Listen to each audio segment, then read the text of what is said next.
एक गुमनाम हीरो, एक बहादुर नारी की कहानी अंजलि कांथे, जो कि कामा और अल्बेस हॉस्पिटल में विमेन एंड चिल्ड्रन में एक स्टाफ नर्स थी, जिन्होंने 26/11 के आतंकवादी हमलों की रात 20 से ज़्यादा लोगों की जान बचाई थी। उस दिन 50 वर्षीय अंजलि रात 8 बजे से सुबह 8 बजे तक प्रसूता वार्ड में थी, जहां 20 गर्भवती महिलाओं की डिलीवरी होने वाली थी। परंतु 26 नवंबर 2008 की रात की परिस्थितियां आतंकवादियों के हमले के कारण काफ़ी बदल गई थी। उनमें से एक आतंकवादी अजमल कसाब अस्पताल परिसर में प्रवेश कर गया था। उसने 2 गार्डों को गोली मार दी, जो अस्पताल प्रवेश द्वार पर खून से लथपथ पड़े थे। उसने एक नर्स को भी घायल कर दिया था। यह भापते हुए कि आतंकवादी पहली मंजिल पर चढ़ रहे हैं, अंजलि हरकत में आई और वार्ड के सभी दरवाजे बंद कर दिए और किसी तरह 20 गर्भवती महिलाओं और उनके परिवार के कुछ सदस्यों को वार्ड से दूर कैंटीन में ले जाने में सफल रही।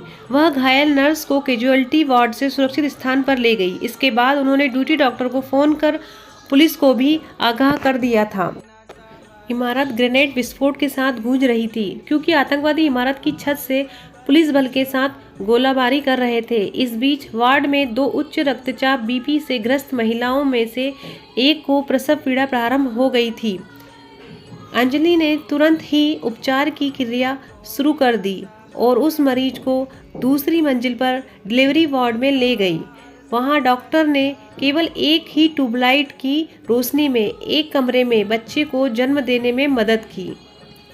28 नवंबर को आतंकवादी हमले समाप्त होने के बाद अंजलि को 1 महीने के बाद कसाब की पहचान करने के लिए बुलाया गया, जो कि अकेला आतंकवादी पकड़ा गया था। शुरुआती अनिच्छा के बाद वह मान गई और उसे पहचान भी लिया। उनके बारे में जो बात सराहनीय थी वह यह थी कि वह ड्यूटी पर अपनी डटी रहीं और बिल्कुल भी नहीं घबराईं अपनी ड्यूटी के दौरान।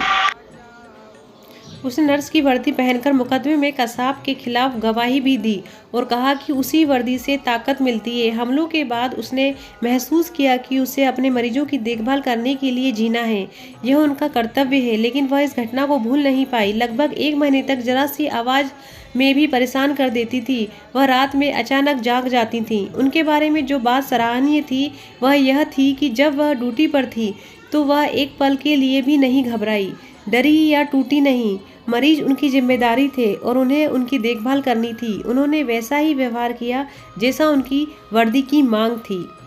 इस दुनिया में लोग क्रिकेटरों, फिल्म स्टारों और यहाँ तक कि राजनेताओं से प्रेरणा लेते हैं, पर वे उन लोगों को पहचानने में विफल होते हैं जो वास्तव में हमारे समाज में सम्मान और पहचान के पात्र हैं। ऐसे कई साहसी लोग हुए हैं जिन्होंने मानवता की भलाई के लिए काम किया है, लेकिन समाज द्वारा उन्हें अनदेखा किया गया, जबकि वे वास्तव में सम्मान के पात्र थे, पर वे गुमनामी में खो गए। उनका जीवन हम सभी के लिए एक प्रेरणा है और यह समय की मांग है कि हम उन्हें वह पहचान दें जिसके वे हकदार हैं। आइए ऐसे गुमनाम नायकों को नमन करें और उनके योगदान को पहचानें, ताकि उनका नाम इतिहास के पन्नों से गायब न हो जाए। हम उन्हें कम से कम सम्मान तो दे ही सकते हैं। साहस डर नहीं लगने में नहीं, डर पर काबू पाने में सक्षम होना ही असली साहस है।